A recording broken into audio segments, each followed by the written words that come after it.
मशहूर कहावत है, power corrupts, absolute power corrupt absolutely.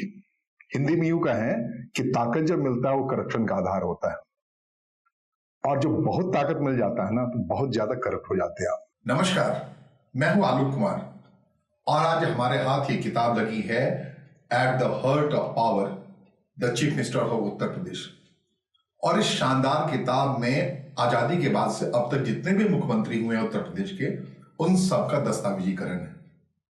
और ये काम किया है मशहूर खोजी पत्रकार श्यामलाल यादव जी ने। श्यामलाल यादव जी, आपका स्वागत है। और ये किताब है आपका at the heart of powers, Uttar Pradesh के 21 चीफ मिनिस्टर की दास्तां हैं इसमें, सारे के सारे 21 और उस दस्तावेजीकरण की किताब है। शानदार किताब है, दर्शक देख सकते हैं, और चाहें तो अंग्रेजी वाले तो पढ़ें, लेकिन आग्रह है कि नहीं, इसकी अंग्रेजी भी ऐसी है कि हिंदी वाले भी पढ़ सकते हैं। अरे तो कमाल मैं खुद हिंदी वाला हूँ इसलिए सच है। और चलो जी, जब इस किताब पे आपने काम करना शुरू किया, जी क्यों किया? देखिए, इसका आइडिया ही इसी बात से आया था। इनफैक्ट जैसे हमारी आपकी जो जनरेशन है, जैसे मैं 1970 बॉर्न हूँ, जो पीढ़ी 88-89 में जवान हो रही थी, तो हम देख रहे थे कि एनडी तिवारी जी कांग्रेस के लास्ट चीफ मिनिस्टर थे, और 9 दिसंबर 1989 को जब मुलायम सिंह यादव जी ने शपथ ली, तो वो कांग्रेस का आखिरी दिन था उत्तर प्रदेश में। तब से आज तक लौटी नहीं। तो मुलायम सिंह ने उसको, प्रदेश को कांग्रेस मुक्त बनाया। बात ये है, तो ये किताब का आइडिया यहाँ से आया ना कि हम अब 89 से इतना समय हो गया, हमारी जो जनरेशन है उस समय जो जवान हो रही थी और अब जो काम धाम में अपने लगे हुए हैं, तो सभी वर्गों के लोग, मतलब अब हम लोग पत्रकार के नाते हम आप सभी राजनीतिक कार्यकर्ताओं के संपर्क में रहते हैं, एकेडमिशियन के संपर्क में रहते हैं, जो भी हर तबके के संपर्क में रहते हैं, मिलते जुलते रहते हैं, गवर्नमेंट ऑफिशियल्स हैं, ब्यूरोक्रेट्स। तो हमारा अंदाज ये लग रहा था कि मुलायम सिंह जी के पहले का यूपी किसी के दिमाग में कुछ है ही नहीं। लोगों ने ये तो सुन रखा है कि Govind Vallabh Pant was the first chief minister, और सुचित्रा कृपलानी जी थी जो पहली महिला मुख्यमंत्री थी, लेकिन उनको एकदम आइडिया नहीं। उनसे पूछिए कि चौधरी चरण सिंह चीफ मिनिस्टर थे, कब बने, क्या उनके कोई काम याद हो, तो उनका जो जमींदारी उन्मूलन में उनका जो प्रयास था वो सबको याद है, और वो तब था जब वो रेवेन्यू मिनिस्टर थे गोविंद वल्लभ पंत की सरकार में। चीफ मिनिस्टर के नाते उन्होंने कई काम, हालांकि उनको 2 बार में मिला के 1.5 साल से ज्यादा का टाइम नहीं मिला, लेकिन अब ऐसे कई सारे लोग हैं, कमलापत त्रिपाठी हैं, एच.एन. बहुगुणा हैं, वीपी सिंह हैं। अब लोग ये तो बात करते हैं कि आजकल बहुत एनकाउंटर हो रहे हैं योगी जी के राज में, लेकिन अगर वीपी सिंह के टेन्योर वाले एनकाउंटर का अगर हिसाब लगा ले तो लगेगा कि योगी जी वाले तो कहीं कुछ ही नहीं है। कुछ बोला हाउस में बोला था एनकाउंटर पे, उन्होंने क्या बोला था? उन्होंने बोला था, उन पर बहुत आरोप लग रहे थे, और एक मोहन सिंह एक जो थे उस समय सोशलिस्ट लोकदल के, जो बहुत वोकल थे जब उनकी सरकार थी, तो वो बार बार आरोप लगाते थे कि आपकी सरकार जो है वो ऐसे लहूलुहान करने में लगी है, नवयुवकों को मारने में लगी है, फेक एनकाउंटर में लगी है। तो वीपी सिंह ने एक बार जो है असेंबली में बोला था कि मेरे हाथ खून से लथपथ हैं, लेकिन ये खूनियों के खून से लथपथ है। तो उस समय डकैती वाला रिजीम था। तो आपने पूछा ये आइडिया कहाँ से? आइडिया तो मेरा आइडिया इसी में से आया कि उत्तर प्रदेश जैसा राज्य, जहाँ 2007 तक कोई भी सरकार एक असेंबली में 5 साल नहीं पूरा कर पाई, और जो इतना राजनीतिक तौर पर अहम प्रदेश है, वहां के लोगों को, हमारी आपकी जनरेशन जो अभी हर फील्ड में अपना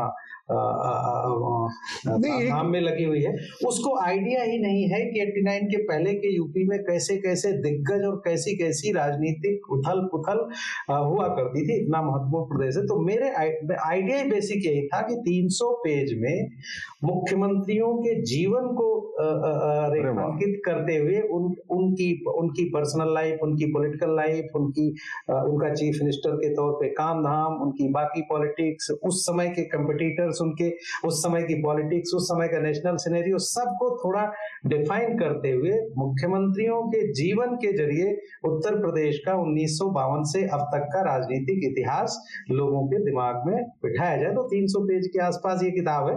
तो वहां से आया और तब से हम इस पर काम कर रहे थे। थोड़ा ये डिले हो गया था क्योंकि हमारे साथ एक ट्रेजेडी हो गई थी, आपको पता है, नहीं तो इसको चुनाव के पहले आना था, लोकसभा चुनाव के पहले, और ये डिले हुई। मैं बिटिया से मिला हूँ, श्रीनिधि को आपने ये समर्पित किया है, ये पुस्तक की आप कई बार, और भावुक पहलू होता है आदमी की जिंदगी में। लेकिन बड़ा इंटरेस्टिंग, आपने इस किताब के मजमून को बता दिया। जी पन्ने खोलेंगे, आपके साथ बात होगी। पत्रकार चीजों के जनरलाइजेशन के लिए जाना जाता है कि बड़ी बड़ी बातों को जनरलाइज कर देता है, इसलिए एकेडमिक्स उससे दूर हो जाते हैं। जी। लेकिन आपका जो निरंतर काम है, इन्वेस्टिगेशन, खोजी पत्रकार के तौर पर, राजनीतिक लेखक के तौर पर, आपके लेखों को और खोजी कामों को एकेडमिक तौर पर लिया जाता है। जी।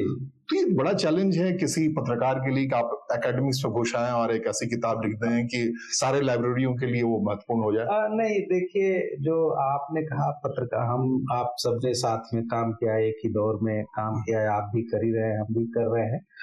तो ये तो अपनी अपनी रुचि का सवाल है असल में। और फिर जो परिस्थितियों में आपको जो काम दिया जाता है, आपके संपादक लोग, आपको पता है, हम आप सब बहुत लिबर्टी नहीं होती है, जो आपको काम दिया जाता है वो करना पड़ता है। तो मैं मैगजीन में काम करता था, इंडिया टुडे में। मैगजीन में क्या है, आपका काम जो है वो सेमी एकेडमिक टाइप वैसे ही हो जाता है, क्योंकि जो कुछ अखबार में छपा है वो तो आप छापेंगे नहीं। फिर हमारे उस समय के संपादकों ने हमको इसी तरह के काम में लगा दिया, और उस काम को जब हमने वहाँ छोड़ा, तो अभी जो जहाँ पर अभी मैं काम करता हूँ, इंडियन एक्सप्रेस में, वहाँ के हमारे जो संपादक हैं, उन्होंने हमको खोजी काम में ही लगा दिया। तो ये उनका बड़प्पन है, उन्होंने मुझे जो काम दिया उसको मैं इस तरह कर रहा हूँ। तो रूटीन, अब ऐसा नहीं है कि जो आपको पता है, जो दोनों चीजें हैं, जो रूटीन में छप रहा है, अखबार में छापा जाता है, सारे मीडिया में, वो भी जरूरी है, लोग खबर के लिए पढ़ते हैं, लेकिन इस तरह का काम हमको दिया गया है तो वो हम करते हैं। और इस काम को, जाहिर सी बात है, किताब को हमने बाकी जो हमारा काम है रूटीन का, उससे उसको बिना प्रभावित हुए किया है।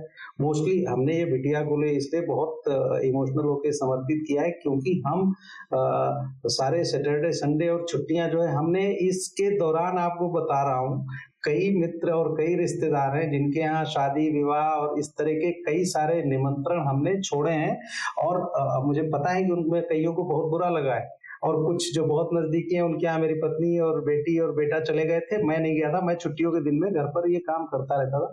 तो काम, आप जो कह रहे हैं रिसर्च का, ये तो आपकी रुचि का सवाल होता है। और जब हम सब पढ़ने लिखने वाले लोग हैं, अगर आपको टाइम मिले तो हर कोई ऐसा काम कर सकता है। पन्ने को खोलें इसके। खोजी पत्रकार के नाते आप खुदाई करते हैं, डिगिंग में ऐसा कौन सा चीज मिला आपको? मैं बहुत पहले नहीं जा रहा हूँ, मैं इधर पहले इधर बात करें 89 और 90 जो हम आपने आंखों से देखा है, कौन से रोचक तथ्य मिले मुलायम सिंह के बारे में आपको, या मायावती के बारे में, या फिर कल्याण सिंह के बारे में, या फिर योगी आदित्यनाथ और राजनाथ सिंह के बारे में? नहीं, मैं आपको बता रहा हूँ। देखिए, मुलायम सिंह जी जब 89 में चीफ मिनिस्टर बने, तो उसके पहले, मीन्स 89 तक, आप अगर उत्तर प्रदेश की पॉलिटिक्स को, नॉर्थ इंडिया की पॉलिटिक्स को एनालाइज करते हैं, तो 89 जो था वो तीसरा फेज था जो कांग्रेस पर को तगड़ा झटका लगा था। पहला था 67 में, जब 9-10 राज्यों में, उत्तर प्रदेश में, बिहार में, बंगाल में, हरियाणा में, राजस्थान में नहीं बन पाई थी। मध्य प्रदेश में 3 महीने बाद गोविंद नारायण सिंह की सरकार, संविद सरकार, तो संविद सरकारों का ये चलन पंजाब तक में बन गई थी। 67 में पहला झटका लगा, उसमें कई सारे, क्योंकि जो बाकी पार्टियां थी उसमें लीडरशिप का बड़ा अकाल था। और आपको ध्यान होगा कि उसी दौर में अपोजिशन की लीडरशिप के 2 बड़े दिग्गजों की का निधन हो गया, राम मनोहर लोहिया और पंडित दीनदयाल उपाध्याय। तो कई सारे राज्यों में कांग्रेस से जो छोड़ कर गया है, जैसे उत्तर प्रदेश में बाद में गैर कांग्रेस के सबसे बड़े नेता बने चौधरी चरण सिंह, वो कांग्रेस छोड़ के 67 में आए। बहुत सारे लोग बाद में फिर कांग्रेस ओ में आए, और कांग्रेस में जो है वो एक, जो अभी बाकी लोग क्रिटिसाइज करते हैं कि एक फैमिली का कंट्रोल होता गया, वो एक अलग पहलू है। तो 67 पहला फेज आया गैर कांग्रेस का। 77 दूसरा फेज आया जो इमरजेंसी के बाद। तो 67 में जो खास करके अब यूपी के संदर्भ में बात कर रहे हैं, तो ये जो फार्मिंग कम्युनिटीज में जो लीडरशिप थोड़ी एसर्ट की, 67 के पहले ग्रीन रेवोल्यूशन का बड़ा फायदा थोड़ा हो रहा था, किसान जातियों में थोड़ा आत्मविश्वास जग रहा था, पढ़ाई लिखाई आ रही थी, तो पहले तो थोड़े से लोग चौधरी चरण सिंह के साथ लगे। और उस समय जनसंघ में बहुत ओबीसी जुड़े हुए थे। जनसंघ में 99 सीटें, 98+1 सीट आई थी 67 में। उसमें बहुत सारे थे यादव, कुर्मी, लोध, इस तरह के ओबीसी के, क्योंकि सारा एलिट जो है वो कांग्रेस के साथ हुआ करता था, पावर के साथ, आपको पता है। तो वो एक पहला फेज था जिसमें कल्याण सिंह, मुलायम सिंह सब पहली बार एमएलए उसी में बने थे। 67 के एक एमएलए अभी भी जिंदा है यूपी में। कौन? उनका नाम है दल सिंह यादव, वो रहते हैं शाहजहांपुर में, कभी आप जाए तो जरूर मिल के आइएगा। और 67 में वो जनसंघ से एमएलए है ना। तो अब 67 का फेज आया, उसके बाद धीरे धीरे आपको पता, फिर इंदिरा जी के नेतृत्व में कांग्रेस फिर 71 आते आते पूरा उन्होंने बड़े कंट्रोल से कैप्चर कर लिया। 69 में कांग्रेस का स्प्लिट हुआ, और जो बुजुर्ग लोग थे कांग्रेस लीडर, वो धीरे धीरे वो ऑब्सोलेट होते गए और इंदिरा जी के कंट्रोल में आ गए। उसके बाद दूसरा फेज आया इमरजेंसी के बाद वाला 77 में, जब नॉर्थ इंडिया से कांग्रेस का एक तरह से सफाया ही हो गया। अब पूरा कश्मीर में तो कुछ सीटें जीते थे, बाकी नॉर्थ इंडिया में पूरी पट्टी दो सीटें जीते थे, एक छिंदवाड़ा और एक कोई इधर राजस्थान में एक सीट थी, 2 सीटें जीते थे। तो 77 दूसरा पेज, उसमें जैसे उत्तर प्रदेश में राम नरेश यादव को चुना था, चौधरी चरण सिंह ने नॉमिनेट किया था मुख्यमंत्री के नाते, बाकी जनता पार्टी के नेताओं से लड़ झगड़ करके, लेकिन जिसमें टैलेंट होता है वो फिर सिचुएशन को कैप्चर कर लेता है। राम नरेश जी में वो काबिलियत लगता है नहीं थी, तो वो फिर धीरे धीरे वो किनारे हो गए। 89 तीसरा फेज, जब कांग्रेस छोड़ करके वीपी सिंह शुरू करते हैं, तो नॉर्थ इंडिया में, उत्तर प्रदेश में मुलायम सिंह बहुत बड़ी फोर्स बन चुके थे वो, क्योंकि वो स्ट्रीट फाइटर शुरू से थे उस समय। हालांकि 3-4 यादव प्रोमिनेंट लीडर्स थे, उनमें चंद्रजीत यादव थे, बड़े सीजन्ड व्यक्ति थे, सीपीआई छोड़ करके कांग्रेस में आए थे, फिर वो भी एक बड़ा चेहरा थे यूपी पॉलिटिक्स के। उसके बाद राम नरेश यादव खुद थे, बलराम सिंह यादव थे, लेकिन मुलायम सिंह का जो स्ट्रगल था वो सब पे भारी पड़ गया। और 89 में जब मुलायम सिंह को अवसर मिलता है, तो उसके बाद धीरे धीरे आप देखेंगे कि मुलायम सिंह ने यूपी में, जैसे उनके एरिया में कमांडर अर्जुन भदौरिया हुआ करते थे, बड़े सोशलिस्ट, उनके पुत्र हैं अभी, उनकी पूरी लेगेसी को उन्होंने अपनी एरिया में इटावा रीजन में कैप्चर किया। यूपी में चौधरी चरण सिंह की लेगेसी को उन्होंने कैसे अजीत सिंह को साइडलाइन करके 89 में, आपको ध्यान होगा, चीफ मिनिस्टर के लिए अजीत सिंह कैसे वारिस कैसे हो गए, वो भी इसका जिक्र है इसमें? वो स्प्लिट, हाँ, इसमें पूरा जिक्र है। वो उसके पहले जब स्प्लिट हुआ लोक दल का, तो आ और बा में जब बट गया, चौधरी चरण सिंह के निधन के कुछ ही महीने पहले चौधरी चरण सिंह जी, अजीत सिंह जी अमेरिका से लौटे, उनकी लेगेसी को आगे बढ़ाने के लिए। लेकिन मुलायम सिंह का स्ट्रगल ज्यादा था, फिर लोकदल आ और बा बना, अजीत सिंह और बहुगुड़ा की भी एज बहुत साथ नहीं थी, बहुगुड़ा वाले में मुलायम सिंह जो हुए। तो जब स्प्लिट हुआ था यूपी में, तब तो ज्यादा एमएलए अजीत सिंह के साथ थे, लोकदल का जब स्प्लिट हुआ था, लेकिन धीरे धीरे वो गुट जो है कमजोर पड़ता गया, और मुलायम सिंह ने उसको मजबूती से आगे पकड़ लिया। मुलायम सिंह ने इसी तरह, जैसे अजीत सिंह, आप अगर और आगे बढ़ेंगे तो मुलायम सिंह ने नॉर्थ इंडिया में जब मंडल लागू होने के आसपास, जब वीपी सिंह ने देवीलाल को निकाला, तो देवीलाल एक बहुत बड़े फेस बन गए थे फार्मिंग कम्युनिटीज के लिए। लेकिन बड़ी चतुराई से उसके आगे की पॉलिटिक्स को, देवीलाल के बाद वाली पॉलिटिक्स को मुलायम सिंह ने, उस लीगेसी को भी जो है ना, उसी समय था ना बोट क्लब में मानसिंह टिकैत आया, जी, उसके आसपास ही, तो उस लीगेसी को भी अजीत सिंह, मुलायम सिंह ने बड़ी चतुराई से कर लिया। तो 89 के बाद की जो पॉलिटिक्स बनती है, फिर जो ये आरोप लगता है ना कि बीजेपी और मुलायम सिंह मिले रहते थे, देखिए उसके बाद कांग्रेस कमजोर होती चली गई, 90 में जो फायरिंग हुई अयोध्या में, जी, कारसेव को उसके दो ही बेनिफिशियरी बन के इमर्ज किए, एक तरफ मुलायम सिंह और दूसरी तरफ भारतीय जनता पार्टी, बीजेपी, कल्याण सिंह इनके फेज बने। ये जो प्रादुर्भाव हुआ यूपी राजनीति में मुलायम सिंह यादव का, तो उसके बाद हाँ, जो हम बता रहे थे, दो धाराएं बन गई, मतलब दो प्रमुख दल बन करके उभरे। एक तरफ मतलब अयोध्या की फायरिंग के बाद से पोलराइजेशन शुरू हो गया और कांग्रेस निरंतर कमजोर हो रही थी ग्रेजुअली, तो इसलिए खास जो उसका बड़ा सपोर्ट वर्ग हुआ करता था कभी कांग्रेस का, जो माइनॉरिटी मतलब जो स्पष्ट कहें तो मुस्लिम वोट जो है वो मुलायम सिंह की तरफ चला गया। और ओबीसी उनका एक, अब वो कहने के लिए मुलायम सिंह जो है यादव पॉलिटिक्स, लेकिन मुलायम सिंह को अगर आप उनकी पॉलिटिक्स में देखें, उन्होंने ओबीसी के शुरुआत में हर वर्गों में प्रमुख नेता जो है तैयार किए हुए थे और उनका पूरा ख्याल रखते थे, बेनी प्रसाद वर्मा तक से, और अपर कास्ट में भी रेवती रमन सिंह से अभी तक उनके रिश्ते कितने अच्छे थे। हमने तो वो सोशलिस्टों की एक पुरानी फौज जो थी उसको रखा था, उसके बाद लेकिन उसमें फिर आगे एक विखंडन और हो गया, पंचर करने काशीराम की राजनीति आई। अब काशीराम को असल में 90 में जब वीपी सिंह और चंद्रशेखर अलग हो गए, तो आपको ध्यान होगा कि चंद्रशेखर ने जिस फार्मूले से यहाँ पे सरकार बनाई थी सेंटर में, उसी फार्मूले से मुलायम सिंह ने अपनी वहां बचा ली कांग्रेस के सपोर्ट से, और चंद्रशेखर जी की पार्टी में थी जी।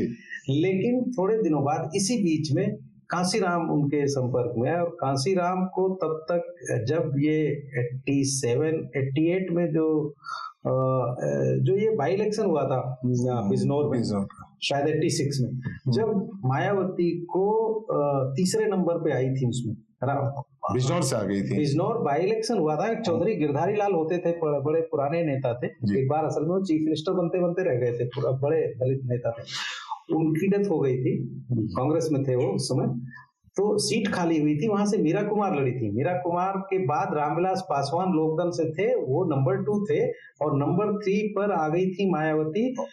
उस समय बीजेपी की एक मीटिंग चल रही थी मुंबई में, तो जब वहां का रिजल्ट पढ़ा तो कहीं हमने पढ़ा है इसके लिखने के दौरान कि अटल बिहारी वाजपेयी जी ने पता करने बोले ये कौन सी पार्टी है भाई, ये तो बहुत वोट दलितों के मिल रहे हैं, तो वो सीरियसली लेना चालू कर चुके। तो 91 आते आते तो 10-12% वोट जो है वो सीट जीते न जीते 10-12%, तो लगने लगा कि अब जो SC शेड्यूल कास्ट में एक बहुत बड़ा चंक वोट जो है वो इनको जाने लगा है। तो 91 में जब वो संपर्क में आए, कांशीराम ने मुलायम सिंह को समझाया कि चंद्रशेखर जी से आपकी ज्यादा निभेगी नहीं लंबे से, आप अपनी पार्टी बनाइए। इसके बाद वो उनकी पार्टी बनी है समाजवादी पार्टी, और इंटरेस्टिंगली समाजवादी पार्टी जो नाम सजेस्ट किया था वो केसरीनाथ त्रिपाठी ने सजेस्ट किया था मुलायम सिंह। अच्छा, जो गवर्नर हुए बाद में, पहले विधानसभा अध्यक्ष थे, बीजेपी के नेता थे, लास्ट तक बीजेपी में रहे, कोई पार्टी नहीं बदले, लेकिन मुलायम सिंह से उनकी दोस्ती थी।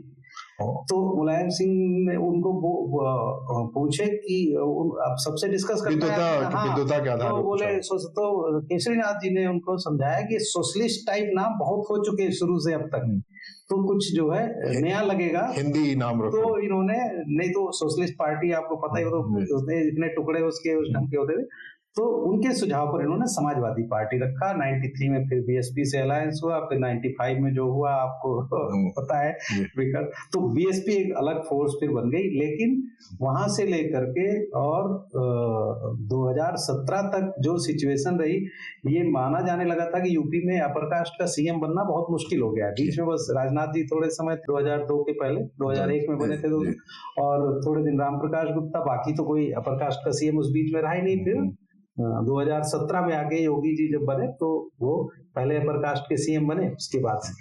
तो 89 के बाद की जो पॉलिटिक्स है उसमें देखिए, आप उसको क्रिटिसाइज इनको जो भी करिए, लेकिन जो समावेशी पॉलिटिक्स हुई है, जिसको जो ग्राउंड लेवल पर अगर आप जाते हैं तो आप जिसको अप्रिशिएट करेंगे, ओबीसीज को थोड़ा बहुत पावर तो दिखा दी थी चौधरी चरण सिंह ने, उसके बाद राम नरेश यादव के टाइम पर, लेकिन असल में वो पावर कॉरिडोर में लखनऊ में पहुंचा है मुलायम सिंह के रिजीम।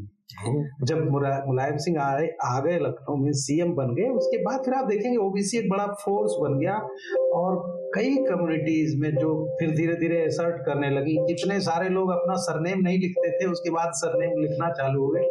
इसी तरह जब मायावती जी का इमरजेंस होता है, जब वो सीएम की ओथ ले ली 95 में, तो उसके बाद आप मानेंगे कि एक एससीज में भी बहुत बड़ा एम्पावरमेंट और जो कि आजादी के बाद अवसर लोगों को मिल जाना चाहिए था, वो मिला ही नहीं था। तो इनको मिला तो इन्होंने कब्जा कर लिया। तो ये है उसकी धारा। उसके बाद फिर 2017 के बाद तो बदल गई थी। ये अपन 2017 वाले की आखिर के हिस्से में बात करें। अब मैं उस हिस्से की बात करना चाहता हूं जिसमें किताब में जो आपने बहुत प्रमुखता से जिसका जिक्र किया है, जो हिस्टोरिकल आर्काइव है। किताबों को कहते हैं कि किताब वक्त का आईना होता है और लेखक गवाह। तो आपने गवाही क्या दी है 1952 से, जो उत्तर प्रदेश के मुख्यमंत्रियों के बारे में कौन थे और किस कैरेक्टर के वो पुरखे थे उत्तर प्रदेश के मुख्यमंत्री? 52 जब देखिए उत्तर प्रदेश जो है राज्य तो पुराना था, यूनाइटेड प्रोविंस पहले कहा जाता था। और ये शायद कम लोगों को पता होगा, वैसे बहुत सारे लोगों को पता होगा कि जब यूनाइटेड प्रोविंस से इसका नाम बदलना था तो 39 में फर्रुखाबाद में प्रदेश कांग्रेस कमेटी की मीटिंग हुई थी और उसमें इसके नामों पर चर्चा हो रही थी कि इसका नाम क्या रखा जाए।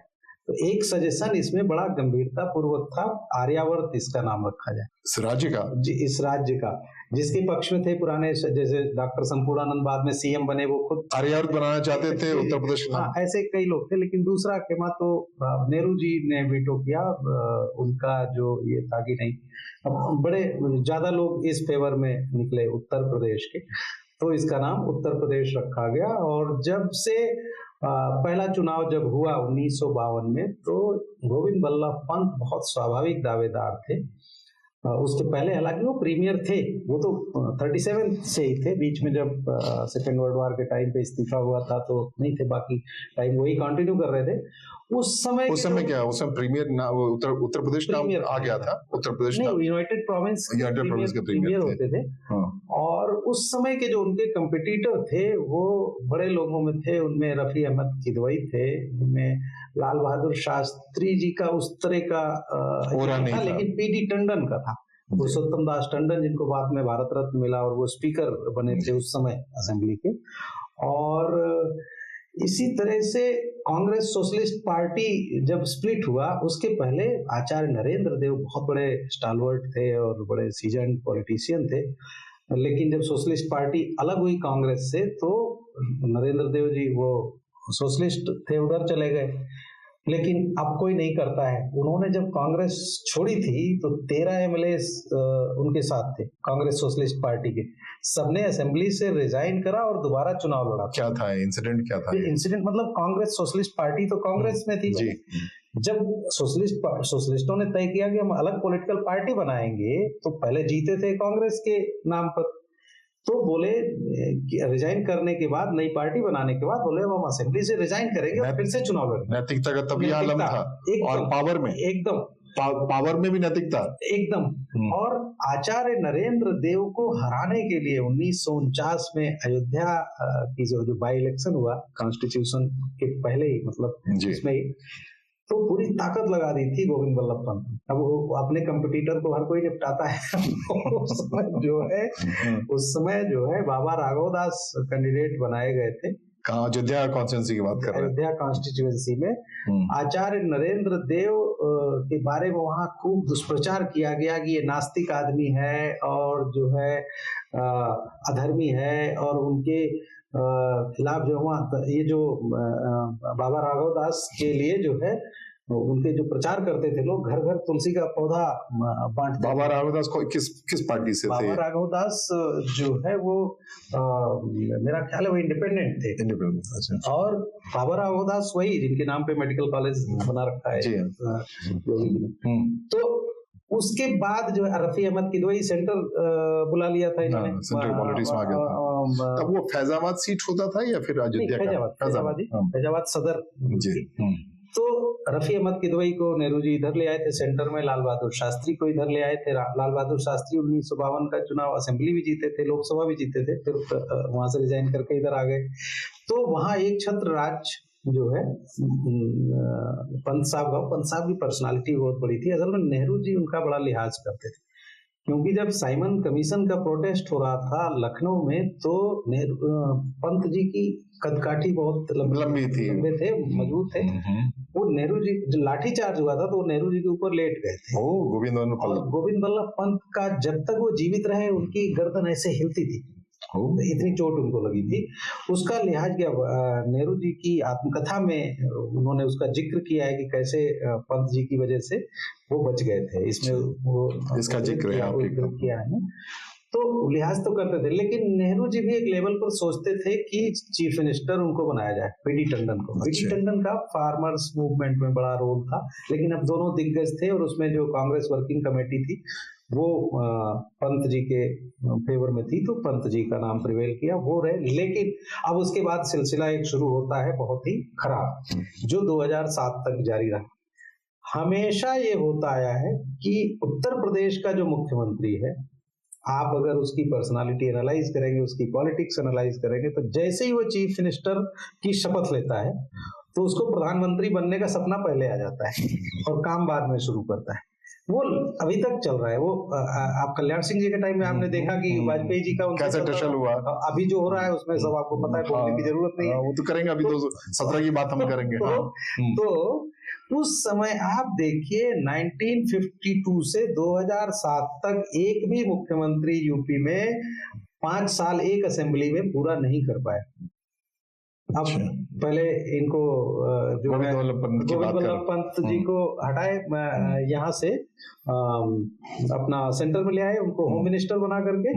उधर डॉक्टर संपूर्णानंद बने। डॉक्टर संपूर्णानंद जी, गोविंद वल्लभ पंत जी का बड़ा लेकिन रोल जो माना जाएगा, जैसे नॉर्थ इंडिया में बहुत दंगे हुए थे पार्टीशन के बाद, यूपी में लगभग ना के बराबर हुए थे, बहुत ही कड़क एडमिनिस्ट्रेटर थे। दूसरा एक और एडमिनिस्ट्रेटर बहुत अच्छे, पर्सनालिटी ऊंचे थे, बड़े थे। तो दूसरा जो है जमींदारी उन्मूलन बहुत बड़ा काम है, जो यूपी उन राज्यों में से है जहां इफेक्टिवली ये इम्प्लीमेंट हो गया ग्राउंड। ये पहले मुख्यमंत्री ने कर दिया था, पहले मुख्यमंत्री ने कर दिया था, उसके भी पहले शुरू हो गया था काम। इसलिए आप देखेंगे कि नक्सलवाद जो है दूसरे राज्यों में तो है, यूपी में ना के बराबर है। वो 1-2 जिले बॉर्डर बिहार के, और इसलिए कि जमींदारी उन्मूलन, जिसमें उनके रेवेन्यू मिनिस्टर चौधरी चरण सिंह थे और मुख्यमंत्री ये थे पंत साहब। तो गांव में जमींदारी उन्मूलन, लोगों से जमीनें ले करके, बड़े काश्तकारों से, किसी को अगर 1 बीघा भी जमीन मिल गई भूमिहीन को, तो 1 बोरा चावल और 2 बोरा गेहूं हो जा रहा है, तो साल भर उसको खाने का संकट नहीं बचा था ना। इसलिए यहाँ उस तरह का नक्सलिज्म नहीं है, क्योंकि थोड़ी थोड़ी जमीन सबको मिल गई। ये बहुत बड़ा काम पंत साहब की सरकार ने कर दिया था। उनके बाद आए डॉक्टर संपूर्णानंद जी। डॉक्टर संपूर्णानंद जी बहुत विद्वान व्यक्ति थे। यहाँ प्रेम महाविद्यालय एक मथुरा में है, जो राजा महेंद्र प्रताप का बहुत ही फेमस ये है, इसमें पढ़ाए थे। डूंगरपुर कॉलेज में पढ़ाए थे, इंदौर के एक महाविद्यालय में पढ़ाए थे। बड़े विद्वान व्यक्ति थे। तो उन्हीं के नाम पर संस्कृत यूनिवर्सिटी है। संस्कृत यूनिवर्सिटी उन्होंने बनाई थी कॉलेज से, इसलिए उनके निधन के बाद उसका नाम संपूर्णानंद संस्कृत यूनिवर्सिटी बन गया। वैसे जात बिरादरी की पॉलिटिक्स में लोगों को पता रहे, संपूर्णानंद जी एकमात्र कायस्थ चीफ मिनिस्टर यूपी के अब तक बने। क्या मतलब उस समय तो लाल बहादुर शास्त्री भी थे? नहीं, लेकिन मुख्यमंत्री नहीं थे ना। मुख्यमंत्री नहीं बन पाए, लेकिन मुख्यमंत्री के दावेदारों में नहीं थे। संपूर्णानंद को जो बना दिया तो क्या? नहीं, सब लाल बहादुर शास्त्री जी कभी सीएम के दावेदार, उसके बाद तो फिर इधर आ गए थे ना सेंटर में जी। वो उधर फिर स्टेट पॉलिटिक्स से वो चले आए थे। उनकी पर्सनालिटी कैसी थी? लोग तो हर कोई याद करता है, जो कायस्थों की बात होती है तो उत्तर प्रदेश में शास्त्री जी की बात होती है। उस फेज में जो बड़े दिग्गज यूपी में हुआ करते थे, जब 52 की असेंबली में, तो हम मानेंगे उसमें 3 ही दिग्गज हुआ करते थे। एक गोविंद वल्लभ पंत, एक संपूर्णानंद, एक सीबी गुप्ता। इनमें भी जो है बाद में सीबी गुप्ता की बहुत डैशिंग पर्सनालिटी। संपूर्णानंद की कहानी, संपूर्णानंद जी की बात, एक संपूर्णानंद जी चीफ मिनिस्टर बन गए और 2 असेंबली में रहे, मतलब 51 पहली वाली असेंबली में कुछ समय बचा था, फिर दूसरी असेंबली में 1960 में उनको हटना। अब वो जैसी पॉलिटिकल गलती किए वैसा कोई चीफ मिनिस्टर कर ही नहीं सकता। आपको अभी आपको ध्यान होगा 2019 में योगी जी के खिलाफ करीब 100 बीजेपी के एमएलए ने धरना दिया था। हाँ। तो ये पहली बार नहीं हुआ था। अच्छा। 1959 में एक जो है चतुर्भुज शर्मा होते थे, जुगल किशोर शर्मा, अच्छा, यहाँ के मथुरा के थे वो, गोवर्धन के शायद वो एमएलए थे, बड़े वो भी बड़े नेता थे। उन्होंने क्या किया, वो विरोध शुरू हो गया। असेंबली के अंदर 100 एमएलएज ने, करीब 98-99 एमएलएज ने खड़े होकर के कहा, ये शर्मा जी उनके नेता थे, बोले कि हम इस सरकार के काम का, सब कांग्रेस के एमएलए बोले, हम इस सरकार के कामकाज से सहमत नहीं है और सरकार बहुत गलत दिशा में काम कर रही है वगैरह वगैरह, खूब क्रिटिसाइज किए। बोले लेकिन हम लोग वोट कांग्रेस को ही देंगे। तो इन्हें क्या गलती, क्यों इस नाराजगी क्यों? संपूर्णानंद जी के स्टाइल ऑफ फंक्शनिंग से नाराज थे वो। चीफ मिनिस्टर से किन किन वजहों से लोग नाराज होते हैं आप जानते हैं। तो वो चला, बाद में मैनेज हो गया, बाद में तो कर लिया, लेकिन उसी समय 59 में चौधरी चरण सिंह ने इस्तीफा दे दिया सरकार से, बहुत लोगों ने इस्तीफा दे दिया था। सीबी गुप्ता, संपूर्णानंद जी को लगता था कि ये सीबी गुप्ता सब करवा रहे हैं, अच्छा, चंद्रभान गुप्ता। तो 1960 में चंद्रभान गुप्ता के साथ एक बड़ी प्रॉब्लम हुई। जैसे सिराथू में केशव मौर्य जी हार गए, तो 1957 का चुनाव मुख्यमंत्री के बड़े दावेदार थे सीबी गुप्ता, और लखनऊ से अपनी सीट हार गए। उनके साथ उनके भी दुश्मन खूब थे। तो उनका वो हार गए, और एक साल बाद उनके लिए एक विधायक ने सीट अपनी खाली की कि उपचुनाव में आ जाएंगे। तो मौदहा एक सीट है बुंदेलखंड में, हमीरपुर जिले में, मौदहा की सीट एक एमएलए ने खाली की कि गुप्ता जी आप यहाँ से लड़ जाइए। गुप्ता जी वहां से लड़े, तो वो उपचुनाव भी हार गए। ये सारी कहानी इसमें, सारी कहानी, 2 झटका लगा उनको जबरदस्त। उसके बाद उन्होंने काफी समय तक रानीखेत से एमएलए कई बार रहे, रानीखेत को सीट बनाया, उस समय यूपी था यहाँ। तो उनके दोस्त भी बहुत थे, दुश्मन भी बहुत थे, उनको हराने के लिए। संपूर्णानंद जी गलती क्या हुई, जरा बताइए। मैं बता रहा हूँ, संपूर्णानंद जी की गलती हुई। संपूर्णानंद जी इतने चिड़े हुए थे उनसे, गुप्ता जी से, कि 1960 में जब ये चुनाव हार गए तो संपूर्णानंद जी ने प्रदेश कांग्रेस अध्यक्ष का चुनाव लड़ा। उस समय चुनाव होते थे, ठीक से होते थे। अब संपूर्णानंद जी ने एक स्टेटमेंट दे दिया, इतने चिड़े हुए थे गुप्ता जी से, बोले अगर चंद्रभान गुप्ता चुनाव जीत जाते हैं प्रदेश अध्यक्ष, तो मैं मुख्यमंत्री की कुर्सी से। गुप्ता जी जो लखनऊ से हारे थे 57 वाला चुनाव, उसी तरह 67 में कमलापत त्रिपाठी हारे थे जौनपुर का चुनाव।